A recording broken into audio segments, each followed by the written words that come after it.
The 2025 real estate market did not play out the way most people expected it to. The big story this year was not prices, it was behavior. If you can take the time to understand what really happened, you'll be in a much stronger position to make a smart decision in 2026. I've spent the entire year tracking the weekly numbers, watching buyer behavior, and working with sellers across every different price bracket all throughout the city. So here's the real story about what's going on right now in Brantford, Ontario, and what you can expect next year from the real estate market. The 2025 real estate market can really be broken down into three distinct phases. The first phase was a slower than anticipated start to the year right out of the gate in January. Between January and March, it was much quieter than we expected. Demand for homes never really kicked in. And because there was already an elevated number of homes for sale over the winter, even well-priced properties failed to get attention. Buyers were acting cautious, and after two roller coaster years of the real estate market, nobody really wanted to jump in and be the first one to make a move. And on the flip side, a lot of the sellers were sitting waiting on the sideline, hoping that a busy spring real estate market was going to save the day after those two slow years. The second phase of the real estate market was our 1 month spring real estate market. Spring this year gave us a small burst, but it was not the momentum that most people were hoping for. What it really was just a little bit of pent-up demand from the winter releasing all at once in May. It lasted a few weeks, and then the demand curve flattened right back out. You can really see it on the chart here with that 1 month spike in May that stands above the other months around it. Now, normally the spring selling season lasts anywhere from 2 to 4 months, and it's the busiest time of the year. So this was our second data point, making 2025 an abnormal year. As demand fell back down, we entered into the third phase of this real estate market, which was the buildup of our inventory to record levels. By midsummer and into the fall, the number of homes on the market was hitting all-time highs for the last decade. And when supply grows and demand doesn't follow it, that pressure moves right on to the existing sellers in the market, forcing them to compete with each other and lower their prices. It's not a crisis, it's just the reality of when there's more homes up for sale than there are people wanting to buy those homes.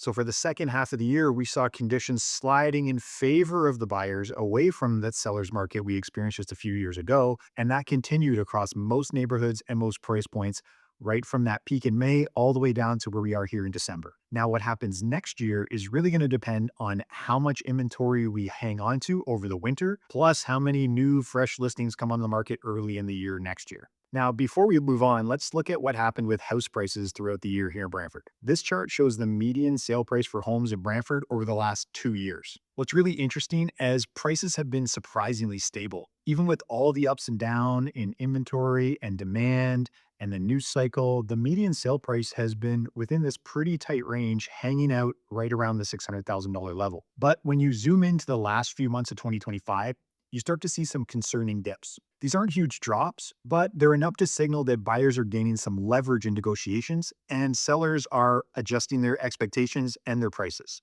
Honestly, this is exactly what happens in a slow and cautious market. Prices don't crash, they kind of slowly drift. Small drops in pricing month over month can really add up, especially if inventory stays high throughout the year, and buyers don't really feel the pressure to compete or bid up a price on a home. So while the headline here is that prices are stable, the real story is that stability is under constant pressure. And what happens in early 2026 is really going to determine whether we kind of stay in this holding pattern or whether those small dips become a trend over the year. So let's talk about what this really means for homeowners in Brantford. Throughout the year, we saw a big gap between sellers chasing last year's numbers and buyers hunting for discounts while they still struggle with affordability. The homes that did sell each month were the clear best values in their competitive segments. Overpricing your home was the biggest losing strategy this year. If you launched your home too high, buyers just ignored it. Or even worse, they came and viewed your home only to use it as a comparison point to buy one of your neighbor's properties. The thing is, the buyer behavior has completely changed over the last couple of years. Buyers are not acting emotionally anymore. They're being very analytical, patient, and very selective. And this can be frustrating if you're trying to sell your home. In 2025, we saw a record number of deals fall apart. Buyers and sellers couldn't agree on terms and price, so we didn't even get a deal together in the first place. And we saw an increasing number of buyers walking away during their conditional period, having trouble getting their financing lined up, being super picky based on home inspections, or not being able to sell the home they currently lived in, so ultimately not being able to knock all the dominoes over and make the deals happen. We've even seen buyers trying to get out of deals that have been completely firm and ready to close. This is especially prevalent in the new construction homes where people bought at an extreme high peak and now coming on closing, prices are down. It's a big struggle both financially and logistically to try to close on one of these properties. So let's talk about what's going to matter in 2026. If you are thinking of selling in the new year, January and February are going to give sellers a unique advantage. While inventory is still high historically, seasonally it's always at its low point as we exit the Christmas season and head into the new year. But by the time spring shows up, inventory surges again as all the sellers come back into the market. I expect to see a wave of sellers who failed to sell in 2024, failed again in 2025, return to the market in 2026, in addition to all the new people that want to get on with moving. For buyers, this is great. This means you're going to have lots of choice come spring 2026. But as a seller, it means you're going to have the maximum competition you've probably ever seen in the last 10 to 12 years of our real estate market. My advice, if you were considering a move in the spring, would be actually to try to fast forward those plans and maybe get ahead of the market while inventory is still low, but the buyers are waking up from winter hibernation and they don't have a lot of choice. All they'll be looking at is the stale old listings from last year, and that's when your new listing on the market would stand out the best. Now, when you're thinking about your strategy for 2026, I got to put people into one of three buckets. See which one you identify with. The first group are people that must sell. You really don't have any time to wait. You've got something happening in your life or in your finances that means we need to get this home sold this year. There's no option to just hang on. If that sounds like you, then the straightforward advice is we need to accept the market reality of your home, prep it properly, get rid of any yellow or red flags, and then launch it with the right accurate price on it.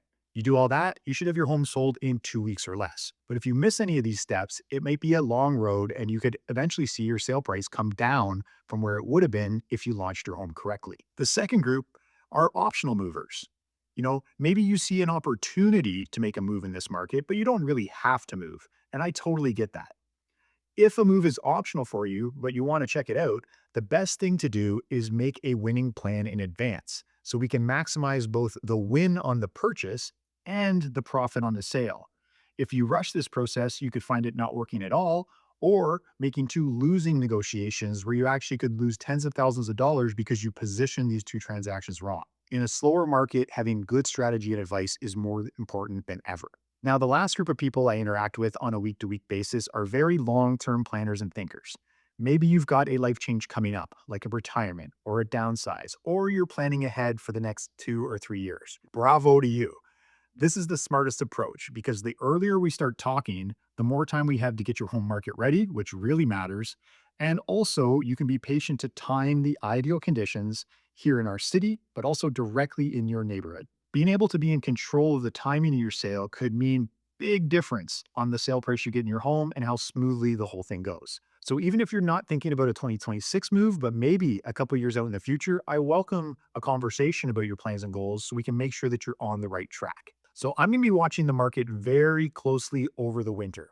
And here's what I'm watching for. Number one is the inventory level. The number of homes for sale is the easiest indicator to tell us what the market's going to feel like. Normally, inventory drops completely off in December as a lot of people just take their homes off the market and take a break. However, we're not seeing that happen yet this year. Right now, inventory is staying ridiculously high.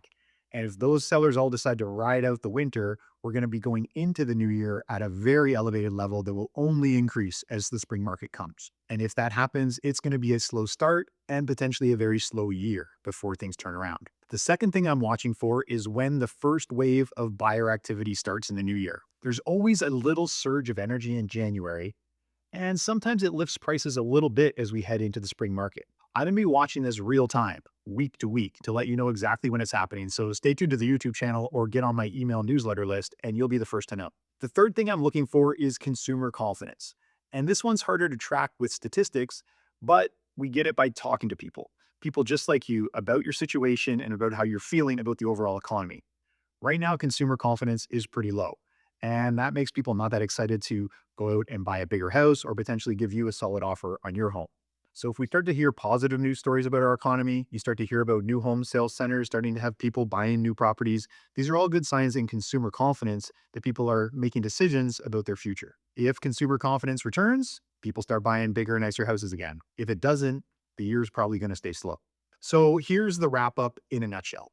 So the story of 2025 is pretty straightforward. The market really rewarded the best positioned sellers with the best strategy and kind of ignored everybody else. Some buyers made the jump in and made good moves with good negotiations, and they got really great deals. While others have still been sitting on the sidelines, crossing their fingers, hoping affordability improves. Understanding how all these dynamics are playing out is the key to making smart decisions next year. If you've got any thoughts of moving or you have any real estate questions at all, that's what I'm here for.